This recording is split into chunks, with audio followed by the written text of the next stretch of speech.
को पार और गुरु करुणा कर देख है जीवन के बल का। यदि आपके जीवन के नौका के गुरु नाविक है तो आप कैसे डूब सकते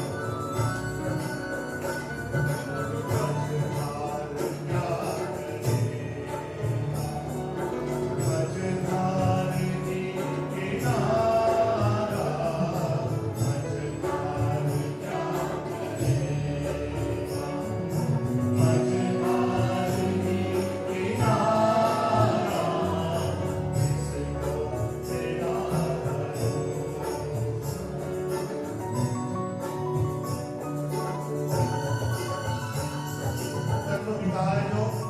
अंधेरा दूर करता है, भले वो अज्ञान का हो। होठों पे नाम तेरा, दिल में उमंग तेरी।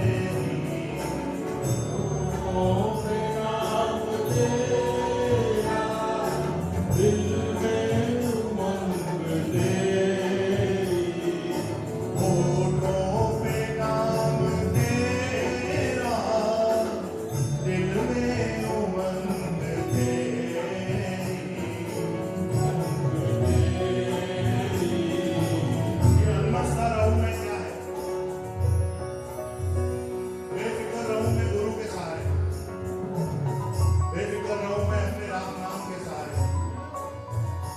फिर से मैं कहूंगा, भक्ति प्रकाश ने कहा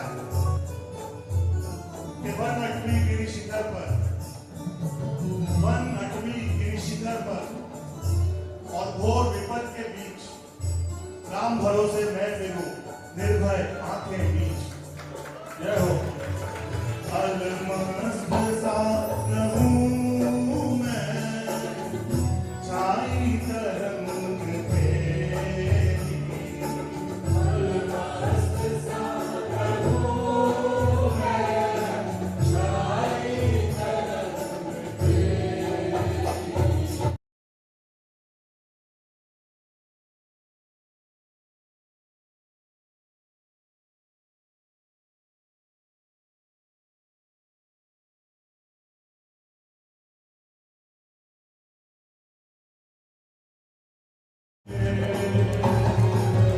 तेरा चेहरा चमक जाएगा, तेरा चेहरा चमक जाएगा।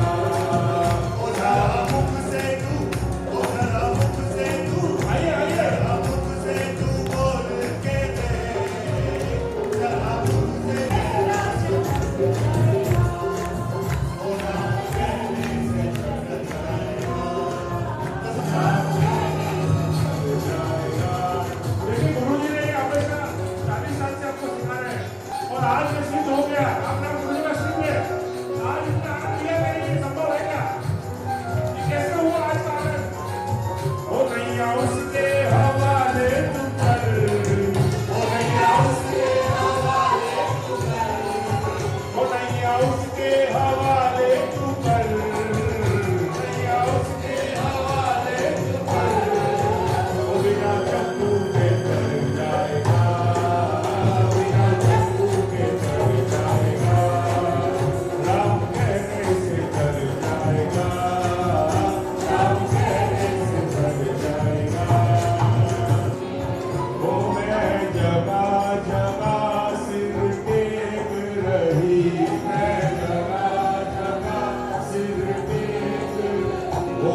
भी बड़ी संख्या में लोग यहाँ पर आएंगे और अपने रक्त की कुछ बूंदे जिस किसी को आवश्यकता हो, पता नहीं किसका बहन हो, किसका भाई हो, किसका बेटा हो, किसका पिता हो, पता नहीं कौन अनजाना ऐसा व्यक्ति हो जो रक्त के न मिलने पे उसके जीवन को कोई हानि हो, हम सब लोग अपना कर्तव्य मान के आज गुरु पूजन के दिन इसका हम शपथ लेकर के यहाँ से जाएंगे कि हर व्यक्ति उस दिन यहाँ मौजूद करेगा। धन्यवाद। गुरु पूर्णिमा पे मैं दर्शन करने भी आऊंगा और गुरु जी की सेहत के लिए भी मैं ऐसे वक्त में जरूर आऊंगा। तो बहुत बहुत धन्यवाद। और सभी भक्तों के लिए बहुत बहुत धन्यवाद। जैसा हमने शुरू में कहा, जिन्होंने मंत्र जाप करके, करोड़ों जाप करके गुरु जी की सेहत की कामना की, सभी डॉक्टरों का बहुत बहुत धन्यवाद। और अब हम लोग एक छोटा सा, हम आशीष भाई, दीदी और सब मिलके, सभी की इच्छा है कि गुरु जी के स्वास्थ्य के लिए कुछ ऐसा अच्छा काम करें जो दुनिया भी देखे और इसका लाभ भी हो। तो हमारी जो इतनी बड़ी संगत है, हम सोचते हैं कि एक ब्लड डोनेशन कैंप सभी ताकि उसमें योगदान दे अपना। प्रार्थनाएं और आशीर्वाद तो है ही हमारे साथ, मगर ये हमारा योगदान जो ब्लड के माध्यम से जाएगा, इससे बड़ी प्रार्थना भी नहीं हो सकती क्यों योगेश जी। और ये हमारी कोशिश होगी कि ये देश सेवा में ये रक्त जाए। कोशिश क्या जरूर होगी, मगर कुछ औपचारिकता होगी तो फिर उसका ऐलान करेंगे। इसीलिए मैं सर वहां आया था उस दिन। और दो शब्द आप कहेंगे? आदरणीय महाराज जी के सानिध्य में गुरुजन होते हैं, नहीं होते हैं, लेकिन हमारे मन में हमेशा होते हैं। आंख बंद करके ही गुरुदेव का दर्शन हो जाता है। और यहाँ तो लाइव आ रहे हैं, अभी तो टेक्नोलॉजी बहुत आगे चली गई है। जैसे महाभारत में संजय पूरा महाभारत दिखा रहा था, वैसे ही टेक्नोलॉजी आज कुछ भी कर सकती है। आज गुरु पूर्णिमा के दिन आप सभी गुरु भक्तों का, राम भक्तों का, धर्म भक्तों का मैं बहुत बहुत अभिनंदन करता हूँ, हृदय से शुभकामनाएं देता हूँ कि गुरुदेव आपके जीवन में आने वाला वर्ष बहुत अच्छा हो, सभी को शुभ मिले, लाभ मिले, सभी के मन में धर्म की जागृति हो, क्योंकि जब तक धर्म नहीं है तब तक उसके आगे कुछ भी नहीं है।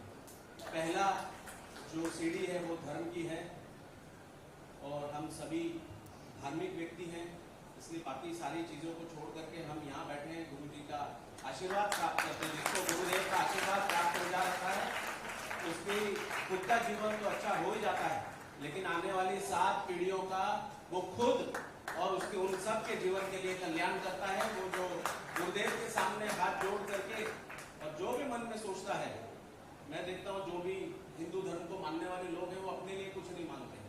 बाकी धर्म के लोग बोलते हैं भाई मैं मर जाऊं तो बहत्तर हो रहे मुझे दे देना तो मेरा जीवन कल्याण हो जाएगा। लेकिन जो हिंदू होता है वो अपने आगे की पीढ़ियों के बारे में ही सोचता है कि भगवान मेरा जीवन कैसा भी हो, लेकिन आगे की पीढ़ी बहुत अच्छी हो, उनके जीवन में कोई तकलीफ, कोई कष्ट न आए, उसी के लिए हर व्यक्ति और हाथ जोड़ करके गुरुजन को, भगवान को और प्रार्थना करता है। मैं बिल्कुल बहुत दिल से आज गुरु जी के इस मंच के ऊपर मैं खड़ा हूँ। साक्षात भगवान आपके मन की सारी मुरादें पूरी करें, आप सबके जीवन में बहुत ही कल्याण, सुख, शांति, आनंद और धर्म हमेशा बना रहे, आपकी पीढ़ियों में भी सब चीजें बनी रहे, धर्म बना रहे। मैं इन्हीं 2 शब्द के साथ अपने वाक्य पूरे करता हूँ। जय हिंद, जय भारत। इस वक्त मलाड में है और यहाँ पर जो स्थान है उसका नाम है अमोघ धाम, जो स्वामी श्री सत्यानंद जी महाराज हुए हैं, उनका एक पंथ है श्री राम शरणम।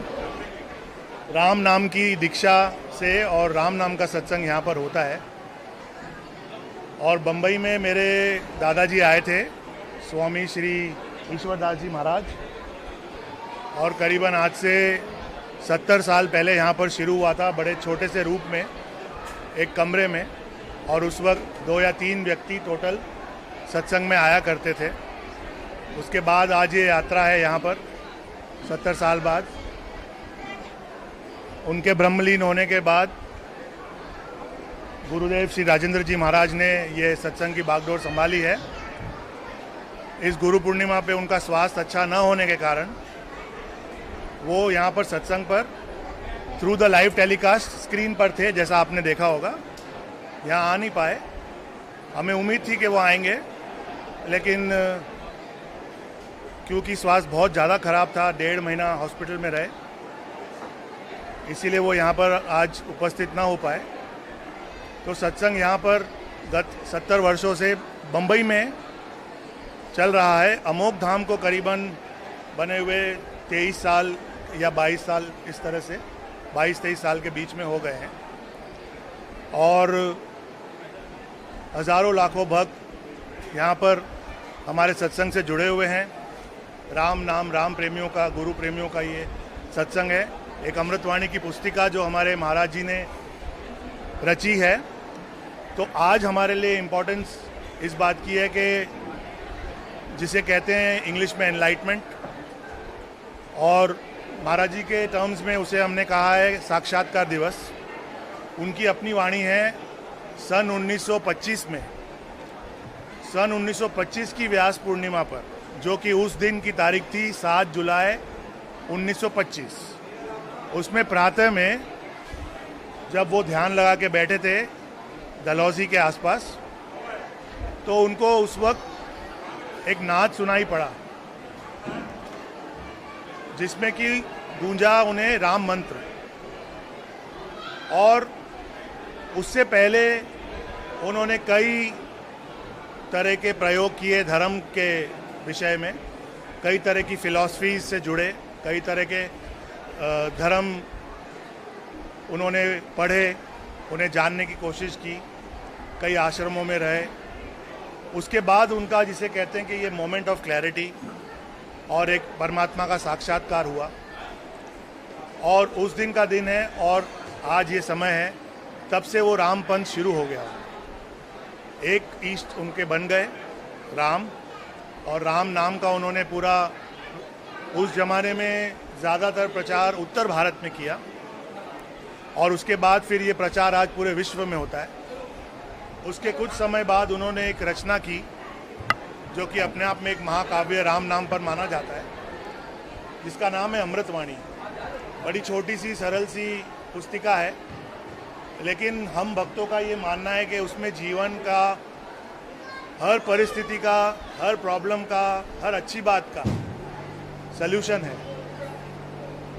वो ऐसी चीज़ है जो पैदा होने पर भी हम गाते हैं और किसी के गुजर जाने पर भी गाते हैं। उसी के अंदर सब कुछ समाया हुआ है, और राम नाम पर इससे अच्छा काव्य, इससे अच्छी रचना हम लोगों को कोई और नहीं लगती। तो उसी की मान्यता है। यहाँ पर हर संडे गुरुदेव के सानिध्य में सत्संग लगता है। इससे पहले हमारा सत्संग नडियाद वाला कॉलोनी में, जो एसवी रोड पर मलाड वेस्ट में है, वहाँ लगा करता था। कई साल लगा, फिर ये स्थान निर्माण हुआ, अब यहाँ लगता है। सभी आमंत्रित हैं, सभी आमंत्रित रहते हैं। जिसकी इच्छा करे भगवान का नाम का रस लेने की, गुरुओं का आशीर्वाद लेने की, तो यहाँ आ सकते हैं, आनंद ले सकते हैं। जैसे हमने देखा योगेश जी भी आए थे। हाँ,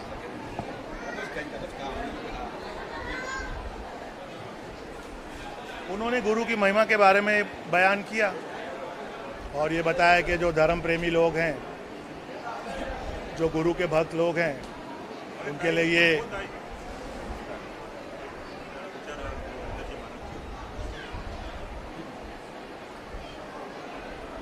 उस विषय में उन्होंने बताया। सर, ऐसा ये स्थान ऐसा है ना कि यहाँ पर सभी वेलकम है। छोटे से छोटा आदमी, बड़े से बड़ा सुपरस्टार, सेलिब्रिटी और नॉन एंटिटी भी, गरीब से गरीब आदमी भी यहाँ वेलकम है। भगवान का दरबार है, इसमें ऐसा ही होना चाहिए मेरे हिसाब से कि देवाचे द्वारी कोणा ना बंदी, कोणा ना ला क्या बंदी। हाँ,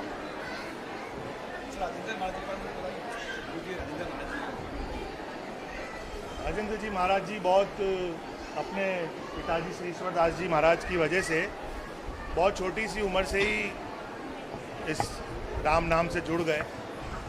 जो हमारे बड़े स्वामी जी हैं, स्वामी सत्यानंद जी महाराज, उनके सत्संग में भी वो as an infant, as a small child गए हुए हैं, तो उन्हें भी डायरेक्ट आशीर्वाद स्वामी जी से मिला हुआ है। 1951 में उनका जन्म हुआ है और 1960 तक या 61 तक स्वामी जी सत्संग करते रहे। तो उस दौरान उन्होंने स्वामी जी के अंडर भी सत्संग अटेंड किया एज अ चाइल्ड। उसके बाद जब ईश्वरदास जी ने सत्संग संभाला यहाँ बम्बई में, तो उन्होंने उनका पूरा साथ दिया। उच्च कोटि के शिक्षित व्यक्ति हैं। इंजीनियरिंग की हाईएस्ट डिग्री उन्होंने बम्बई के बहुत नामचीन कॉलेज VJTI से करी थी। अपने ज़माने के बहुत बड़े इंडस्ट्रियलिस्ट भी रहे। उसके बाद उनके पिताजी के ब्रह्मलीन होने के बाद उन्होंने फिर ये सत्संग संभाला। उस ज़माने में भी ये सत्संग बहुत मीडियम लेवल पे होता था। फिर उन्होंने अपने विजन से, अपनी मेहनत से, अपनी भक्ति से, अपनी ऑरा से इसको और बहुत विशाल रूप दिया और बहुत लोगों का कल्याण हुआ है इस सत्संग से जुड़ने से। और ये सारी जो श्रृंखला है गुरुओं की, ये वाली जो गुरु परंपरा है, ये हमारा एक बड़ा सच्चा दरबार माना जाता है। बहुत जागृत संत माने जाते हैं यहाँ पर। तो उसकी बड़ी गरिमा है जो मैं सोचता हूँ कि सुनने वालों को भी, सुनाने वालों को भी हमेशा बनाए रखनी चाहिए। सर मेरा आखिरी सवाल रहेगा, युवा वर्ग काफ़ी पीछे है इस मामले में। जब भी कोई सत्संग है या कोई जाना है तो मना कर रहे हैं, उन्हें क्या कुछ करना है, कैसे वो दरबार तक आए? देखिए, ये सामाजिक परिवर्तन है। धीरे धीरे ओवर द इयर्स ये बदलाव आया है देश में। ये केवल सत्संग को लेके नहीं आया है, और भी बहुत सारी चीज़ों में, सांस्कृतिक चीज़ों में आया है। तो देखिए, ज़माने के हिसाब से थोड़ा अगर हम सोचेंगे तो हर परिवार अपने बच्चे को आगे बढ़ाना चाहता है। आगे तो बढ़ाना चाहता ही है। और बहुत ज़्यादा एजुकेशन, अब थोड़ा वेस्टर्न पैटर्न पे हम चल रहे हैं और इंडिया की इकोनॉमी की ग्रोथ भी बहुत अच्छी हो रही है। कई देशों में हम अब अग्रसर हो गए हैं। मेरे ख्याल से अब तीसरी या चौथी पोजीशन तक इकोनॉमी तो आ गई है। तो वो भी कमाल युवाओं ही किया है। और कोई ज़माने में जो आज वृद्ध हो गए हैं उन्होंने किया, जब वो युवा थे वो करते आए। ये कंटिन्यूस प्रोसेस है। मेरा अपना खुद का ये एक्सपीरियंस है कि हम लोग भी अच्छे पढ़े लिखे मॉडर्न स्कूलों में, इंग्लिश मीडियम में पढ़े हुए हैं। एक पॉइंट ऑफ टाइम में लाइफ पे जब हम आते हैं तो हम लोगों को ये सब बातों से थोड़ा रिपल्शन होता है, क्योंकि हमें दूसरी चीज़ें ज़्यादा दिखती हैं और वो एक नेचुरल कोर्स ऑफ एक्शन है। उसमें कोई ज़्यादा अतिशयोक्ति कर देते हैं, ये ज़्यादा बोल जाते हैं, और कोई समझदार व्यक्ति हैं जो उनका मन लगे ना लगे ज़बान से ज़्यादा उसका विरोध नहीं करते। बस उनकी प्रेजेंस कभी कभी होती है या फिर नहीं होती है, एब्सेंट हो जाते हैं। अब उसके अंदर ऐसा है कि आप चाहो तो मैं काफ़ी लंबा बोल सकता हूँ, क्योंकि ये विषय मैंने खुद एक्सपीरियंस किया है। मैं भी उस पीरियड से निकला हूँ। तो एक पीरियड ऑफ बोर्डम होता है शुरू में, जब बात के ज्ञान से नहीं आप जुड़े हुए हो या उसके तथ्य से आपको इतना लेना देना नहीं है। आपको सिर्फ ये देखना है कि आपको कितनी मस्ती आ रही है, कितना मज़ा आ रहा है, दूसरे ऑप्शंस क्या हैं, जिसको बोलते हैं पीयर प्रेशर भी होता है कि सब लोग तो सत्संग में नहीं जाते हैं, तो जो बेचारा एक जाता है उसको लोग बोलते हैं यार तू ये क्या करता है, क्यों जाता है। तो उसमें युवा से ज़्यादा उसके परिवार का रोल होता है, माँ बाप का रोल होता है, दादा दादी का रोल होता है, बड़े भाई बहन का रोल होता है कि उस बच्चे को थोड़ा एकदम एक साथ सारी डोज आप नहीं दे सकते। थोड़ा इससे टच में रखें। कभी महीने में एक बार ले आए, कभी कोई उसके सामने कोई धर्म की बात कर ली, कोई अच्छी बात सुन के आए सत्संग में तो उसको भी सुना दी, शेयर कर दी। ऐसे धीरे धीरे स्लोली आप उसको टच में रखिए, इंट्रोड्यूस रखिए सत्संगों से, फिर धीरे धीरे अपने आप थोड़ी रुचि जनरेट होती है। जब आदमी थोड़ा और बड़ा होता है, जवानी के मज़े लेता है, जिसे कहते हैं हम विषय विचार, तो वो भी ज़रूरी है, क्योंकि उसमें से गुजरेगा तो अंधेरे में से गुजरेगा तो उजाले का मतलब समझ में आएगा उसको। अगर उसने जीवन से शुरू से लेके अंत तक उसे केवल उजाला देखा है तो उसकी उतनी इम्पोर्टेंस शायद उसके लिए ना हो जितनी कि अगर एक डार्क पैच उसने लाइफ में देखा है। उसके बाद उसको अगर, तो मैंने ऐसे बहुत देखे हैं लोग जो कोई ना कोई तरह से फिर चोट खा के या अपनी खुद की रुचि से या फिर बहुत देख लिया दुनिया के रंग, बहुत कमा भी लिया, तब मुड़ के आ जाते हैं। कभी कोई अचानक ऐसा क्षण बन जाता है उनके जीवन में कि उनको कोई चीज़ अच्छी लगती है, कहीं और गए होते हैं, किसी और मंदिर में, किसी और गुरु के पास, छोटी सी बात समझ में आ जाती है, वहाँ से वो शुरू हो जाते हैं। ऐसे बहुत युवा यहाँ पर हैं जो अब युवा नहीं है, 50 के हैं, 45 के हैं, जो बीच में गायब हो गए। अब जैसे सबसे बड़ा एग्जाम्पल है कि हमारे यहाँ पर चौथी पीढ़ी आ रही है, क्योंकि 70 साल हो गए और हम लोग भी परिवारों से उतने सालों से जुड़े हुए हैं, क्योंकि 50 साल पहले इनके परदादा आते थे, किसी के परदादी आती थी, किसी का नाना आता था, किसी की नानी आती थी, तो उसमें से चलो समझो उनका परिवार 20 जन का है आज, तो 20 नहीं तो 5 तो आते हैं। वो 5 तो वो वाले ना जो जुड़ गए हैं, जिनको रुचि आ गई। पर वो हुआ किस वजह से? क्योंकि जब वो छोटे थे उनको किसी बाबा ने, नाना ने, किसी बाप ने, किसी माता जी ने अपने साथ ले आए, यहाँ बिठा दिया, गुरुजी से आशीर्वाद दिला दिया, बातचीत होती रही, लगन लगती रही, फिर उन्होंने शिविर अटेंड किए। तो टोटली रूल्ड आउट मैटर नहीं है कि युवा ने टोटली डिस्कार्ड कर दिया है, बल्कि अभी तो धर्म के प्रति लोगों की रुचि है। एक और प्रॉब्लम है कि बेचारा युवा कहीं जाता है तो उसे शायद वो उसके अंदर उतनी सच्चाई नज़र नहीं आती, पाखंड नज़र आता है, ढोंग नज़र आता है। बहुत से गलत एग्जाम्पल्स हैं हमारे बीच जिन्होंने इस पर बट्टा लगा दिया है, नाम भी खराब कर दिया है, और एक जनरल स्टेटमेंट देने के लिए बहुत अच्छा हो जाता है कि ये साधु संत तो सारे ऐसे ही ढोंगी हैं, चोर ही हैं। मैंने ये सवाल आ गया। हाँ, तो वो भी है, ऐसा तो नहीं है कि नहीं है। तो वो देखता है, वो देख के वो अपना पॉइंट ऑफ व्यू रखता है, वो अपना पॉइंट ऑफ व्यू रखता है, उसका एक परसेप्शन बन जाता है, फिर उसको उस बात से रिपल्शन हो जाता है, चिढ़ हो जाती है। पर फिर अगर कोई दिन अगर ईश्वर की कृपा है उस पर, तो वो आ जाता है और आ ही जाएगा। मैंने ऐसा देखा है, हम लोग हिंदुस्तान में बड़े भावुक लोग हैं और हमारी संस्कृति बहुत गहरी है। तो ये छोटे मोटे 10-20 साल के रंग से ये परमानेंट राम का रंग निकलने वाला नहीं, ये कृष्ण का रंग, ये शिव का रंग, देवी का रंग, ये ऐसे निकलने वाला नहीं। थोड़े कुछ समय के लिए युवा प्रभावित हो सकता है, पर आना तो यहीं पड़ता है। Thank you.